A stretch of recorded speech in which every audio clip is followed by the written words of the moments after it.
She had built walls to keep everyone out, until he showed her that the right person doesn't tear them down. They help you build doors. Maya had turned avoiding people into an art form. Every Tuesday at exactly 9:15 a.m., she walked into Corner Brew with her black laptop bag, ordered the same large coffee with no sugar, and claimed the small round table in the back corner. The one that faced the brick wall instead of the busy street outside. She liked that table because nobody could sneak up behind her. She could see everyone coming and going without having to make eye contact with strangers. For 3 years, this had been her office, her safe space, her fortress built from routine and predictability. Maya worked as a website designer, creating beautiful digital experiences for companies she never had to meet in person. Her clients knew her only through emails and video calls where she could control exactly how much of herself she revealed. She had gotten very good at being professional, polite, and completely unreachable all at the same time. The morning everything changed started like any other. Rain drummed against the coffee shop windows, creating a cozy bubble of warmth inside. Maya had her noise-canceling headphones ready, her usual spot waiting, and absolutely no intention of talking to another human being beyond ordering her coffee. But sometimes life has other plans. Ryan walked through the door like he owned the place, shaking raindrops from his jacket and immediately striking up a conversation with Lisa, the barista who usually just nodded at Maya's order. Within 30 seconds, he knew Lisa was studying art history, worked here to pay for college, and had a cat named Pickle who apparently had strong opinions about tuna flavors. Maya watched this interaction with the same fascination she might observe a wildlife documentary. Some people just moved through the world differently. They asked questions. They listened to answers. They seemed genuinely interested in the random details of strangers' lives. Ryan appeared to be one of those people. She tried to focus on her laptop screen, pulling up the project she was working on for a small bakery in Portland. The client wanted something warm and inviting, with colors that made people think of fresh bread and Sunday mornings. Maya was good at creating feelings she no longer allowed herself to experience in real life. "Excuse me," a voice said nearby. "Is that sticker from the Seattle Design Conference?" Maya looked up to find Ryan standing a respectful distance from her table, coffee cup in hand, genuine curiosity in his eyes. He was pointing at one of the small stickers on her laptop lid. A geometric, design from a conference she had attended 2 years ago. Her first instinct was to put her headphones on and pretend she hadn't heard him. The second was to give a quick yes and return to her work. Instead, something strange happened. She found herself actually looking at him instead of through him. He had kind eyes, not in a naive way, but in a way that suggested he had seen difficult things and chosen to remain open anyway. His hair was slightly messy from the rain, and he held his coffee like it was a precious thing rather than just caffeine fuel. "Yes," she heard herself say. "It was actually really good. They had this speaker who completely changed how I think about user experience design."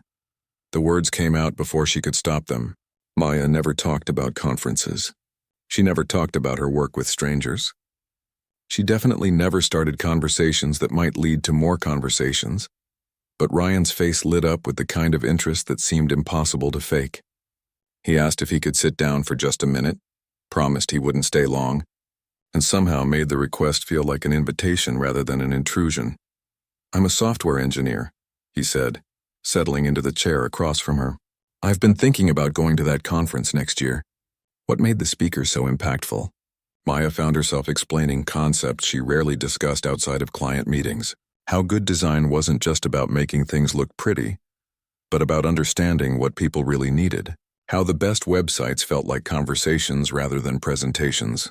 How you could tell within seconds whether a designer actually cared about the user's experience or just wanted to show off their skills. Ryan listened in a way that made her feel heard rather than just politely tolerated. He asked follow-up questions that showed he was actually processing what she said. When she mentioned struggling with a particular client who wanted flashy animations over functionality, he nodded like he had faced similar challenges. "I've worked with designers who get that balance right," he said. "It's rare. Most people either go too minimal and boring or too fancy and unusable. Finding someone who can make something both beautiful and practical is like finding someone who can write songs that are both catchy and meaningful." Maya realized she was smiling, actually smiling. Not just the polite expression she wore like protective armor in social situations. When had she last smiled about her work? When had she last talked to someone who understood the craft behind what she did? "I should probably let you get back to your work," Ryan said, glancing at her laptop screen. "But thank you for the conference recommendation. I'm Ryan, by the way." "Maya," she replied, and immediately wondered why she had shared her real name instead of just saying goodbye. "Well, Maya, maybe I'll see you around. I'm new to the neighborhood, still figuring out the good coffee spots." He stood up, gathered his things, and paused. "For what it's worth, whatever you're designing there looks really thoughtful. Lucky client." And then he was gone, leaving Maya staring at her laptop screen with a strange feeling in her chest. She looked down at her bakery project with fresh eyes. Had she been holding back? Playing it safe with colors that were pleasant but not particularly bold? Making choices based on what wouldn't offend rather than what might genuinely delight? She spent the next hour tweaking the design, adding touches of warmth she hadn't dared try before. A deeper shade of gold here, a more playful font there. Small changes that somehow made the whole thing feel more alive. When she finally packed up to leave, Maya caught herself glancing around the coffee shop, wondering if she might see Ryan again. The thought surprised her. For 3 years, she had perfected the art of being invisible in public spaces. She had built her routine specifically to avoid unexpected encounters with friendly strangers. But as she walked home through the rain, Maya found herself thinking about kind eyes and genuine questions. About someone who had managed to make her feel interesting rather than interrupted. About the way her own voice had sounded when she talked about something she cared about with someone who actually wanted to listen. She was still smiling when she reached her apartment, and for the first time in a very long time, that smile felt like her own. Maya didn't expect to see Ryan again. She told herself she didn't want to see him again. But Tuesday morning came, and she found herself arriving at Corner Brew 15 minutes earlier than usual, glancing toward the door every time the little bell chimed. When he walked in at 9:45, shaking off another rainy morning, she felt something flutter in her chest that she hadn't experienced in years. Relief mixed with nervousness, mixed with something that might have been hope. Ryan spotted her immediately and walked over with that same easy confidence, but this time he asked before sitting down, "Mind if I join you again? I promise I won't talk your ear off about design philosophy." Maya surprised herself by laughing. "I didn't mind the design talk," she said, closing her laptop halfway. "How did your Monday go?"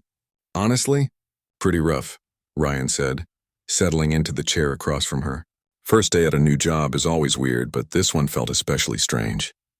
Everyone was nice enough, but there's this underlying tension I can't figure out yet." Maya found herself leaning forward slightly. "What kind of work do you do again?" "Software development for a healthcare company. We build apps that help doctors manage patient information more efficiently." Ryan stirred his coffee thoughtfully. "The work itself is interesting, but the office politics are already giving me a headache." "Office politics," Maya repeated, and something in her voice must have changed because Ryan looked at her more closely. "You work remotely for a reason?" he asked gently. Maya hesitated. She had practiced deflecting this question for 3 years. Usually she gave some vague answer about preferring flexible schedules or working better without distractions. But something about the way Ryan asked made her consider telling the truth. "I had a bad experience at my last in-person job," she said finally. "My supervisor made things uncomfortable. I reported it. But nothing really changed except everyone treating me like I had caused trouble." Ryan's expression shifted to something Maya couldn't quite read. Not pity, which she hated. Not anger, which made her feel like she had to comfort other people about her own experience. Something closer to understanding. "That's awful," he said simply. "No wonder you prefer working alone." Maya felt her shoulders relax slightly. He hadn't asked for details. He hadn't suggested she should have handled things differently. He hadn't tried to fix anything or offer solutions she had already considered and discarded. "What about you?" she asked, wanting to shift the focus away from herself. "You mentioned you're new to the neighborhood. What brought you here?" Ryan was quiet for a moment, turning his coffee cup in his hands. "My mom died 6 months ago," he said eventually. "Cancer. I stayed in my hometown for a while after, but everyone there knew me as Ryan, whose mom just died. I got tired of seeing sympathy in people's eyes every time I bought groceries." Maya felt something shift inside her chest. "I'm sorry," she said, and meant it. "Thanks. The weird thing is I'm usually pretty social." I like talking to people, making connections, but grief makes everything feel fake somehow. Like you're performing being okay for everyone else's comfort. Yes, Maya said, the word coming out more forcefully than she intended. That's exactly what it's like. Except for me, it wasn't grief, it was other stuff. But that feeling of performing, of having to manage other people's reactions to your situation, that's exactly right. They sat in comfortable silence for a moment, both lost in their own thoughts. Maya realized this was the first time in months she had talked about her workplace experience without feeling defensive or ashamed. Can I ask you something? Ryan said. And feel free to tell me it's none of my business. Maya nodded. Do you miss it? Working with people in person, I mean. The collaborative parts? Maya considered this. Sometimes, she admitted. I miss bouncing ideas off people. I miss the energy of solving problems together.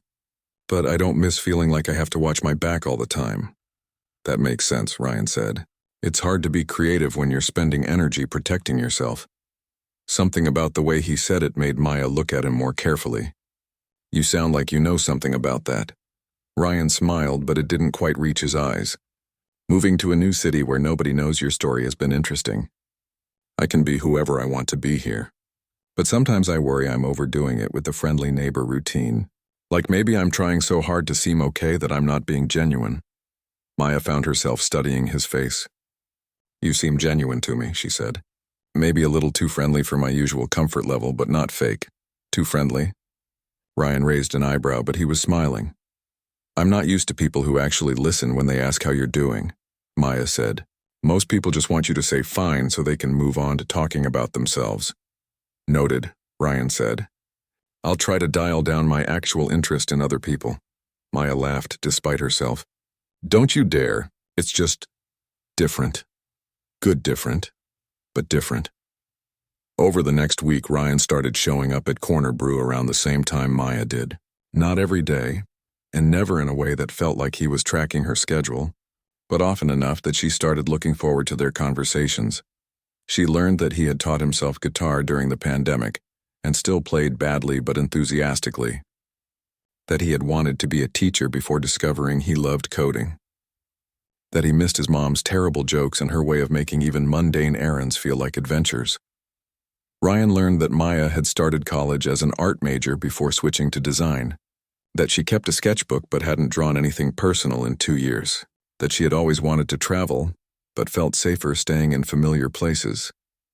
Their conversations weren't deep or particularly personal, but they were real in a way that felt precious to Maya. Ryan asked questions because he genuinely wanted to know the answers. He shared stories that felt honest rather than carefully curated for maximum impression. One Thursday morning, Maya arrived at Corner Brew to find Ryan already there, reading a book and drinking what looked like tea instead of coffee. Feeling okay? She asked, settling into what had somehow become her chair at what had somehow become their table. Couldn't sleep last night, Ryan said, closing his book. Coffee felt like a bad idea on top of anxiety. Work stuff? Mom stuff, actually. Yesterday was her birthday. First one since she died. Ryan's voice was steady, but Maya could see tension around his eyes. I kept thinking I should call her and then remembering I can't. Maya felt her chest tighten with recognition. Grief is so weird, she said. The way it just shows up at random moments and knocks you over. Exactly. I was doing fine, and then I saw someone at the grocery store who laughed like she did, and suddenly I was crying in the cereal aisle. Have you talked to anyone about it? Friends from home, maybe? Ryan shook his head. They try to help, but they all want me to process and heal and move forward.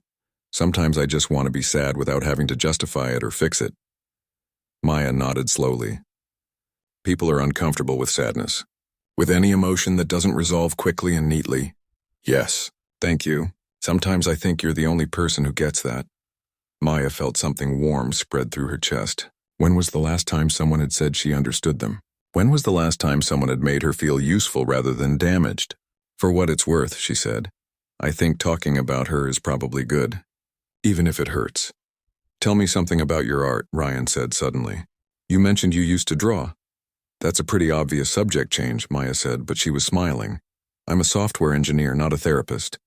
Subtle isn't really my thing. Maya laughed and realized she was doing that more often lately. laughing without thinking about it first, smiling without checking to make sure it looked appropriate. "I used to draw people," she said. "Coffee shop sketches, mostly. Trying to capture moments when people thought no one was watching. Do you still have them? Somewhere, hidden away with all my other abandoned projects." Ryan looked like he wanted to ask more, but Lisa called out that they were closing early for equipment maintenance. As they gathered their things, Maya felt disappointed in a way that surprised her. "Same time tomorrow?" Ryan asked casually, but there was something hopeful in his voice. "Same time tomorrow," Maya agreed, and walked home wondering when Tuesday morning coffee had become the highlight of her week.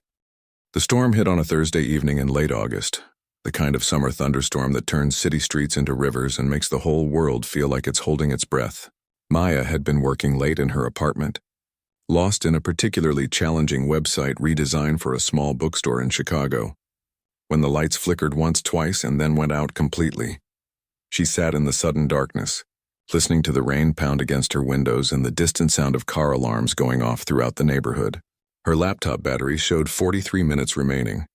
Her phone had maybe 2 hours of charge. The power outage was clearly bigger than just her building. Maya felt around for the small flashlight she kept in her desk drawer and made her way to the kitchen to check if she had any candles. She was just pulling out a half-melted vanilla candle from last winter when she heard voices in the hallway outside her apartment. Living on the 4th floor meant taking the stairs during power outages, and Maya could hear her neighbors gathering in the lobby below, their voices echoing up the stairwell. She thought about joining them, then immediately dismissed the idea. Sitting in the dark alone was preferable to making awkward conversation with people she only knew well enough to nod at in the mailroom. But after an hour of staring at her laptop screen in the dim glow of her dying phone flashlight, Maya started feeling restless in a way that surprised her. The apartment felt smaller in the darkness, more isolated. She found herself thinking about Ryan and wondering if his building had power, if he was sitting alone in his apartment too, or if he was one of those people who automatically sought out company during emergencies. She was debating whether texting him would seem weird when she heard a commotion downstairs. Voices calling out, someone laughing, the sound of footsteps on the stairs. Maya cracked her apartment door to listen, curious despite herself. "Maya?" Ryan's voice echoed up the stairwell. "You up there?" Maya's heart did something complicated in her chest. She grabbed her keys and flashlight and headed downstairs, following the dim glow of phone lights and the sound of conversation. The lobby looked like an impromptu camping trip. Her neighbors had gathered with candles, flashlights, and what appeared to be every battery-powered radio in the building. Children from the 2nd floor were playing some kind of shadow puppet game against the wall. Mrs. Chen from down the hall had brought down a deck of cards and was teaching teenagers from the 3rd floor how to play poker by candlelight, and there was Ryan, sitting on one of the lobby benches with a large thermos and a bag that seemed to contain enough snacks to feed half the building. "How did you even know I lived here?" Maya asked, settling beside him on the bench. "You mentioned the coffee shop was walking distance from your place on Maple Street," Ryan said, offering her a cup of coffee from his thermos. This was the only apartment building on this block that had someone sitting alone in a dark window, instead of joining the lobby party. "You were watching windows?" "I was walking around checking on people," Ryan said, looking slightly embarrassed. "Old habit from growing up in a small town. When the power goes out, you make sure everyone's okay." Maya accepted the coffee and realized it was still warm, still perfectly strong. "You walked here in that storm?" "It's only 6 blocks. And I figured if anyone I knew was going to be stubborn about asking for help during a power outage, it would be you." Something in Maya's chest loosened at his words, not because he was wrong, but because he was so completely right, and he'd shown up anyway. They sat together watching the impromptu community that had formed in her lobby. Maya had lived in this building for 2 years and had never seen most of these people interact beyond polite elevator conversations. But something about the shared inconvenience of the blackout had turned strangers into temporary neighbors. "This is nice," Maya said, surprising herself. "The power outage. No this. People just being people together. No pressure, no agenda. Just everyone dealing with the same annoying situation and making the best of it." Ryan looked at her thoughtfully. "You don't get a lot of chances for casual community in your normal life. I don't get a lot of chances for any kind of community," Maya admitted. I've gotten really good at managing my life so I don't need other people. How's that working out for you? Maya considered this, watching a teenager from the third floor patiently teach Mrs. Chen how to use the flashlight app on her phone. Until recently? Pretty well, actually. But lately I've been wondering if I've been confusing independence with isolation. What changed? Maya turned to look at Ryan, his face lit by the soft glow of candles and phone screens. You, probably. These Tuesday morning conversations. I'd forgotten what it felt like to have someone to share things with. Ryan was quiet for a moment. Can I tell you something? Maya nodded. When my mom was dying, all these people came out of nowhere to help. Neighbors I barely knew brought casseroles. Her book club organized a meal train that lasted 3 months. The guy who fixed our furnace stopped by every week just to check that the house was staying warm enough. Maya waited for him to continue. It was overwhelming and beautiful and completely exhausting, Ryan said. But what I remember most was how isolated I felt in the middle of all that help. Everyone wanted to do something for me, but no one really wanted to just be with me, you know? They wanted to fix it. Exactly. Or they wanted me to be grateful in a specific way. Or they wanted to feel good about helping. Or they wanted me to process my grief on their timeline. Ryan paused, watching the shadow puppets on the wall. But sitting here with you, talking about regular things like work and weather and whether the coffee shop is playing good music, this feels more like being with someone than anything I've experienced in months. Maya felt something shift inside her, like a door opening that she hadn't realized was closed. I've been afraid, she said quietly. Of what? Of needing people again. Of letting someone matter enough that they could hurt me. Maya wrapped her hands around the warm coffee cup. After what happened at my old job, I convinced myself that keeping people at a distance was smart. Protective. Was it? It was safe. But safe isn't the same thing as happy, is it? Ryan shook his head. Safe can be pretty lonely. They sat in comfortable silence, watching their neighbors navigate the minor adventure of a power outage together. A woman from the first floor had found an old acoustic guitar in her apartment and was taking requests. Someone else had contributed a bag of marshmallows, and a small group was debating whether the building's courtyard fire pit would be safe to use in the rain. Maya, Ryan said eventually, would it be weird if I said I'm glad the power went out tonight? Because you got to play hero and check on your neighbors? Because you let me, Ryan said simply. Because for once you needed something, and you let someone show up for you. Maya felt tears prick at her eyes, though she wasn't entirely sure why. I'm out of practice with letting people show up. That's okay. I'm out of practice with mattering to someone who doesn't feel sorry for me. The lights flickered back on suddenly, illuminating the lobby and causing a cheer to go up from their neighbors. People started gathering their things, checking phones that had been charging on portable batteries, talking about hot showers and catching up on missed television shows. But Maya didn't move from the bench right away. Either did Ryan. I should probably go back upstairs, Maya said eventually. Get back to work. Probably, Ryan agreed, but he didn't move either. Thank you, Maya said, for walking 6 blocks in a storm to check on someone who's usually too stubborn to ask for help. Thank you for not sending me away when I showed up uninvited with coffee and snacks. Maya stood up, then hesitated. Ryan, yeah? Would you like to come upstairs? I could make us some actual food, and you could tell me more about this small town habit of checking on people during emergencies. Ryan's face lit up with the kind of smile that made Maya remember why she had started looking forward to Tuesday mornings. I would love that. As they walked toward the elevator together, Maya realized she wasn't thinking about whether this was smart or safe anymore. She was thinking about how good it felt to want someone's company without having to justify it to herself first. How revolutionary it was to open her door to someone who had proven, again and again, that he could be trusted to walk through it gently. The elevator arrived with a cheerful ding, and Maya stepped inside without hesitation, Ryan beside her, both of them smiling as the doors closed on what felt like the first day of something entirely new. The morning after the power outage, Maya woke up with the strangest feeling. For the first time in 3 years, her apartment didn't feel like a fortress. It felt like a home that someone else had seen and approved of.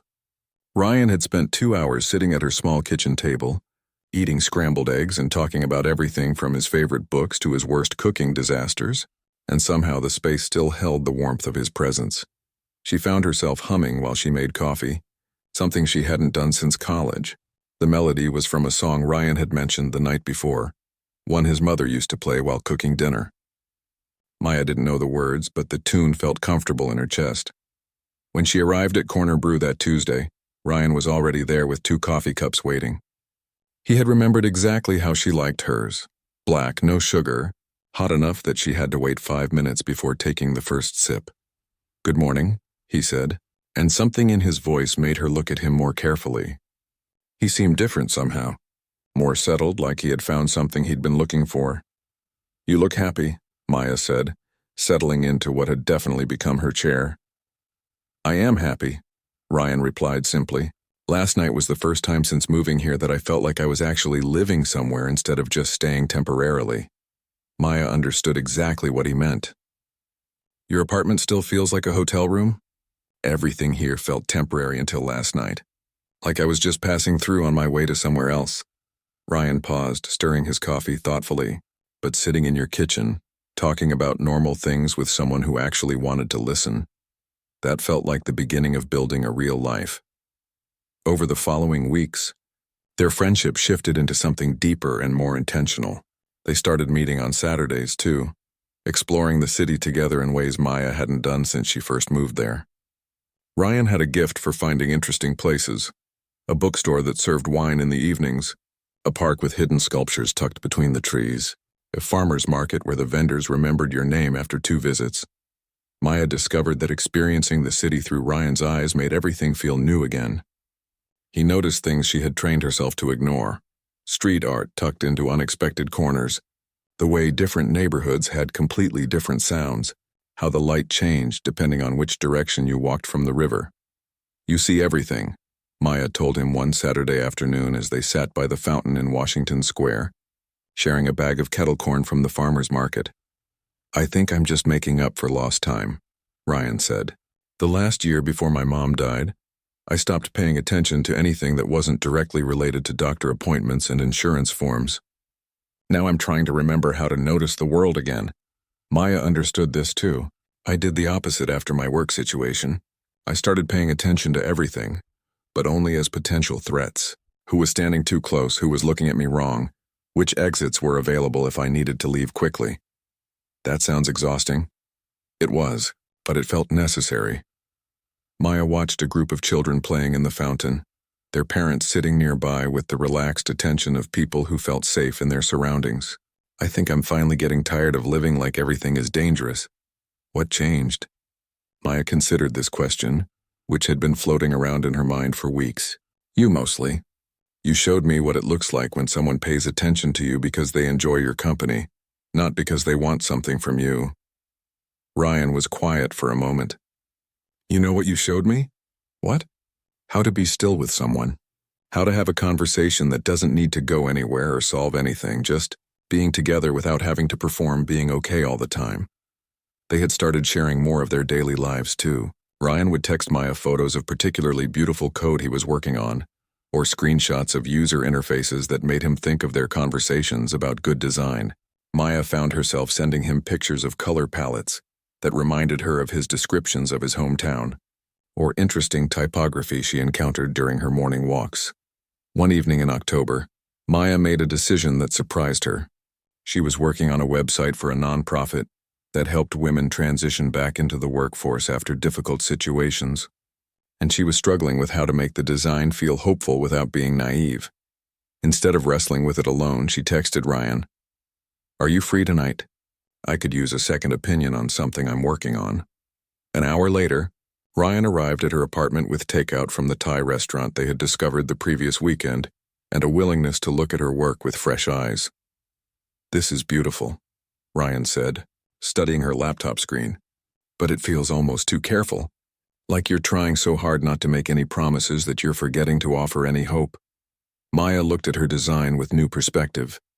He was right. She had chosen colors that were safe but not inspiring, fonts that were readable but not memorable. She had been designing from her own fear instead of designing for her actual audience. "What if you imagined you were designing this for yourself 3 years ago?" Ryan suggested. "What would have felt encouraging to someone who was scared but trying to move forward?" Maya spent the next 2 hours rebuilding the website while Ryan worked on his own laptop beside her, occasionally offering suggestions or simply keeping her company, while she made bold choices she wouldn't have risked on her own.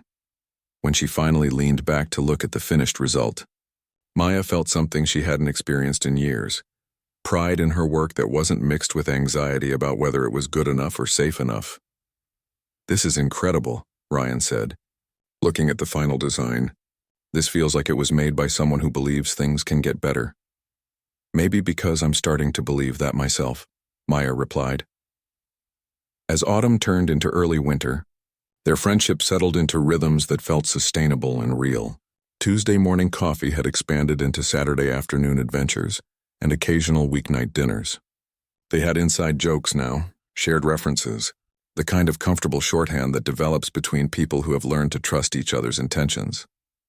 Maya found herself making choices she couldn't have imagined months earlier. She started taking freelance projects that required video calls instead of just email communication.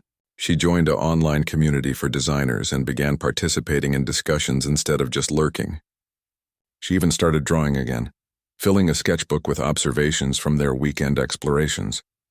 Ryan was building a life that felt intentional rather than reactive. He had started hosting game nights for coworkers, something that would have felt impossible when he was still carrying the weight of everyone's sympathy about his mother. He was working on a side project, a mental health app designed to help people track their emotional patterns without turning self-care into another task to fail at. "I want to show you something," Maya said one snowy Tuesday morning in December. She pulled out her sketchbook and flipped to a drawing she had made the previous weekend. It was a sketch of Ryan sitting in the coffee shop, but not a careful portrait. Instead, Maya had captured the way he looked when he was listening, completely present, genuinely interested, unconsciously leaning forward like conversation was something physical he could move closer to. "This is how you look when you care about what someone is saying," Maya said. "I wanted to remember that." Ryan studied the drawing with the same attention he brought to everything Maya shared with him. "You made me look like I matter," he said finally. "You do matter," Maya replied without hesitation. "You matter to me." The words hung in the air between them, honest and uncomplicated. Maya realized she had stopped thinking about whether it was safe to care about Ryan. Somewhere along the way, caring about him had become as natural as breathing.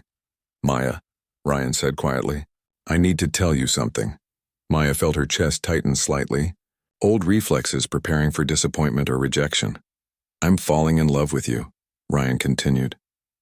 "I know that might change things between us, and I know you value our friendship, but I couldn't keep pretending that what I feel for you is just friendship anymore."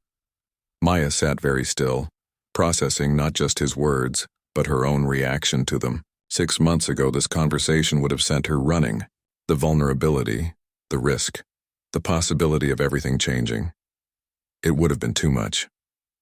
But sitting across from Ryan in their coffee shop, looking at his honest face and thinking about all the ways he had proven himself trustworthy, Maya realized she wasn't scared. She was smiling. "I was wondering when you were going to figure that out," she said. "You knew." "I hoped," Maya said. "And I was starting to think that maybe being scared of something wasn't a good enough reason to avoid it anymore." Ryan reached across the table and took her hand, and Maya let him. More than that. She squeezed back, feeling like she was finally ready to stop building walls and start building something beautiful instead. 1 year later, Maya sat in corner brew at a completely different table. This one faced the window, giving her a clear view of the street where people hurried past with their morning coffee and their busy lives. She could see Ryan walking toward the coffee shop from 2 blocks away, and instead of pretending not to notice, she waved. The change felt small but significant. A year ago, she would never have chosen a table where she could be seen from the street. She would never have made herself visible to someone before they made themselves visible to her. But loving Ryan had taught her that being seen didn't always mean being vulnerable to harm. Sometimes it just meant being open to good things. Ryan pushed through the door with a smile that still made something flutter in Maya's chest, even after months of seeing it every few days. He carried a small wrapped package and wore the slightly nervous expression he got when he was excited about something, but trying not to show it too much. "You look like you have news," Maya said as he settled into the chair across from her. "I do have news," Ryan said, setting the package on the table between them. But first, how did your meeting go yesterday? Maya felt her own excitement bubble up.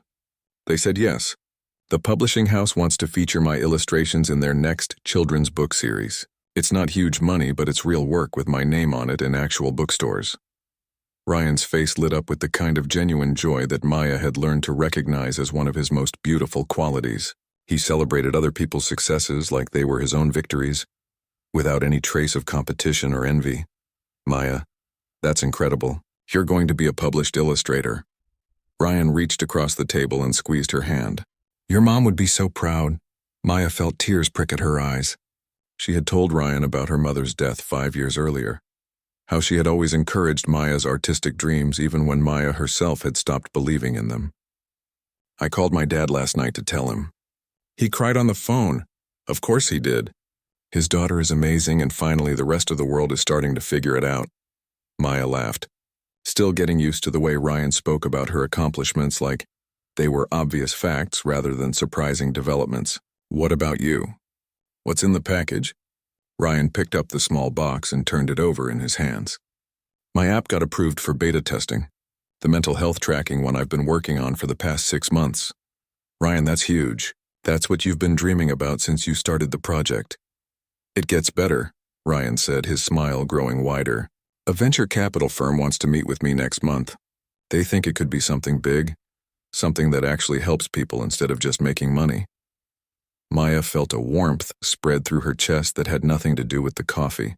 Watching Ryan pursue something meaningful, seeing him build work that aligned with his values instead of just paying bills, felt like watching someone bloom in real time.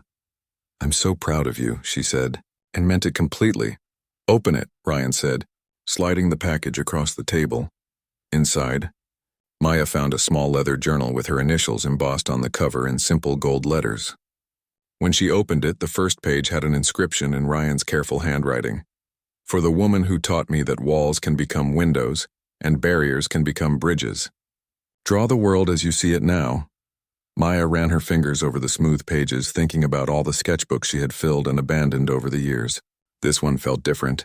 It felt like a beginning rather than another false start.